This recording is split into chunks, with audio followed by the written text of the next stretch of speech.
there, Dale. Hey, how you doing? I'm pretty good. I haven't checked the stock market, so if I do, I'll probably be bad. The good news is the stock market's coming back a little bit today versus yesterday. So Yeah, and I'm just gonna pretend like nothing ever happened, but very clearly something happened, and that's actually what we're gonna be focusing on today is lessons to be learned when it comes to the housing market. I guess maybe you could apply it to the stock market. So let's look at some of these fun graphs whenever it comes to stock markets. Let's look at the rate graph here. Dale, this is the interest rates, the average interest rates in the United States for mortgages right now, an aggregate of all loan programs, all types, all credit scores, all down payments, all discount points. It's just an average of everything. And last week we averaged 6.73%. This week we had a wonderful change. We expect this number to go down. We're kind of looking to a brighter future. So let's transfer this over to a mortgage-backed security chart and take a look at this swing. Dale, can you kind of give us a refresher of why we had this beautiful upswing and a lot of green? well, a lot of it had to do with, quite frankly, the Fed meetings, the results, the outcomes. Personally, the outcomes weren't necessarily great. I think they were better than anticipated. And I think that's really what drove the market up.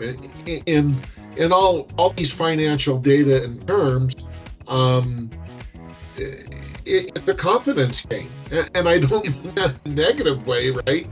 It's if the market seems to be doing better and things seems to be on the positive outlook, the whole picture seems to be better. But when things aren't on a good outlook, when it's just abysmal out there, you're going to see the inflation go up, rates go up, all of those things. So I think a lot has to do with consumer confidence. The news not as bad as we were anticipating, and we're getting a little bit of bang on the rates. Yeah. And ultimately what it boiled down to is we had, like you said, better than expected numbers. So we had a beautiful upswing. And then yesterday, something happened. I'll talk about that in a second, but I kind of want to show you where it all landed. So this is CalHFA down payment assistance. You got conventional and FHA.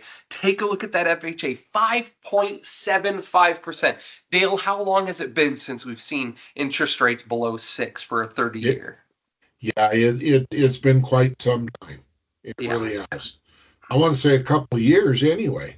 Yeah, at least a couple of years. So this was a really great, and I consider the down payment assistance kind of a bellwether for the market, just because this is first-time home buyers. These are people who are in desperate need of down payment assistance. It's not the most favorable type of loan. So the fact that we're seeing 5.75 on an FHA here, and we're not even talking about discount points at this point, is really hopeful. But this is where the lesson I kind of want to jump into. And Dale, I know you've lived this, you've seen it countless times. This was for yesterday. If you didn't lock in your interest rate yesterday, well, today we're at 6.125 on that FHA. Literally one day. And we went from 5.75 to 6.125, 0.375 different on the interest rate. And that's quite a big jump. Dale, what do you reckon of this? Well, again, a lot of it's market driven, mortgage-backed security driven. An old school way of thinking is when the stock market goes up, rates go down. When the stock market goes down, rates go up. And that's kind of what we're seeing right now. Yeah. So if we go all the way back to that mortgage-backed security chart, we saw that yesterday with the global stock market crash, a very dark day as described. We definitely had some revision to the down. You can see actually at the top of this Japanese candlestick right here, we had another day of amazing gains forecasted. And then the stock market collapsed and we went down and down, and maybe we'll continue, who knows. But the whole point, the whole reason why we're bringing this up is this lesson right here. If you're a first time, scratch that, even if you're not a first time home buyer, if you're someone that's looking to buy a home or refinance your home, and you're sitting on the sidelines and you're saying to yourself, when rates go down, I will do this, I will refinance, I will purchase.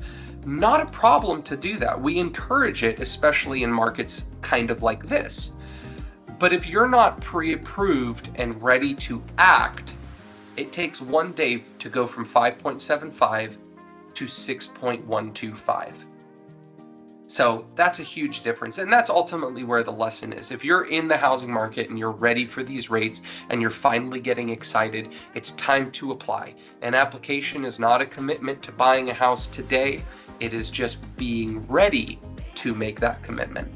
So, all right. That is super important. Not to drag up old history, but those of us that were around remember 2008 when rates seemed like they went up 2% in the span of a week. It was just absolutely insane. So get ready so we can pull the trigger and we can help as best we can. Yeah, and if it's true what the Fed is forecasting, September, you got less than a month to be ready for that. So give us a call, shoot us an email. We'd be more than happy to help you. And if you have any questions on today's video, by all means, give us a call and we'd be happy. Thank you so much, Dale. Have a great day.